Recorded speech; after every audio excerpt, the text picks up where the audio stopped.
وَقُلْ جَاءَ الْحَقُّ وَزَهَقَ الْبَاطِلُ إِنَّ الْبَاطِلَ كَانَ زَهُوقًا. உண்மை வந்துவிட்டது, பொய் அழிந்து விட்டது, பொய் அழியக்கூடியதாகவே உள்ளது என்றும் கூறுகிறார்கள்.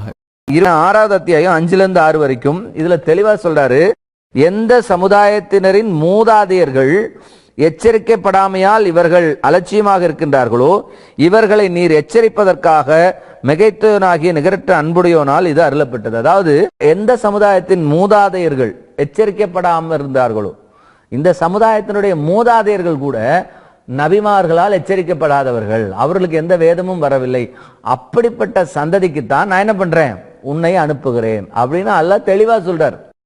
யூத பாரம்பரியத்தின்படி 48 ஆண் தீர்க்கதரிசிகளும் 7 பெண் தீர்க்கதரிசிகளும் இஸ்ரேலுக்கு அனுப்பப்பட்டதாக கூறப்படுகிறது. இந்த குறிப்பிட்ட எண் 48+7 பழைய ஏற்பாட்டிலும் புதிய ஏற்பாட்டிலும் குறிப்பிடப்படவில்லை. குர்ஆன் 25 தீர்க்கதரிசிகளின் பெயரை மட்டுமே குறிப்பிடுகிறது. ஆனால் பலவீனமான ஹதீஸ்கள் மனிதகுலத்தை வழிநடத்த 1,24,000 தீர்க்கதரிசிகளை அனுப்பியதாக கூறுகிறது. அல்லாஹ்வுக்கே மட்டுமே தீர்க்கதரிசிகளின் சரியான எண்ணிக்கை தெரியும். குர்ஆன் ஒரு வரலாற்று நூலல்ல, இது மனிதகுலத்திற்கான வழிகாட்டி, ஹுதான் லில் முத்தகீன் ஆகும். மனிதகுலத்திற்கு பயனுள்ளதாக இருக்கும் விஷயங்களை மட்டுமே உள்ளடக்கியது, தேவையற்ற விவரங்களை தவிர்க்கிறது. அரேபியர்களுக்கு எந்த நபியும் அனுப்பப்படவில்லை என்று கூறுவது தவறான கருத்தும் அறிவுக்குரியதுமானதும் ஆகும். மகிமையான குர்ஆனின் கீழ்க்கண்ட வசனங்கள் தெளிவாகவும் சுயவிளக்கமாகவும் உள்ளன. பின்னரும் நாம் நம்முடைய தூதர்களை தொடர்ச்சியாக அனுப்பி வைத்தோம்.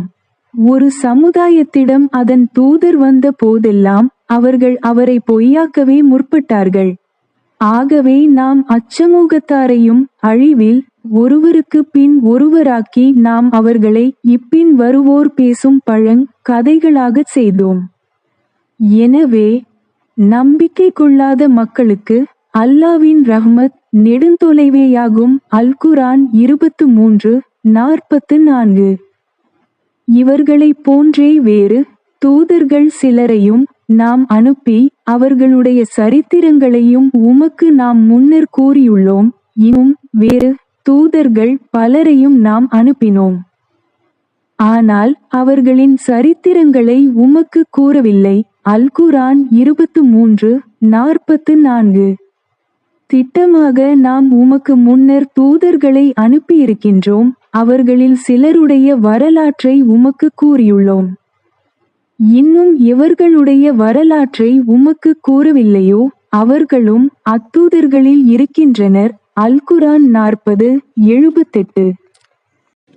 குர்ஆனில் சரியான வழிகாட்டுதலுக்கான அளவுகோல், நீங்கள் ஈமான் கொள்வதைப் போல் அவர்களும் ஈமான் கொண்டால் நிச்சயமாக அவர்கள் நேர்வழியை பெற்றுவிடுவார்கள்.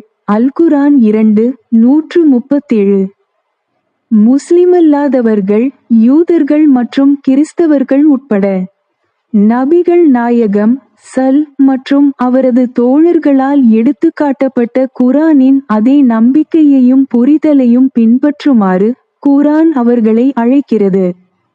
இந்த உண்மையை எதிர்ப்பவர்கள் வழி தவறியவர்கள், ஷைத்தானின் முகவர்கள். ஆங்கில மொழிபெயர்ப்புக்கான விளக்கத்தை கிளிக் செய்யவும். இன்ஷா அல்லாஹ் தொடரும்.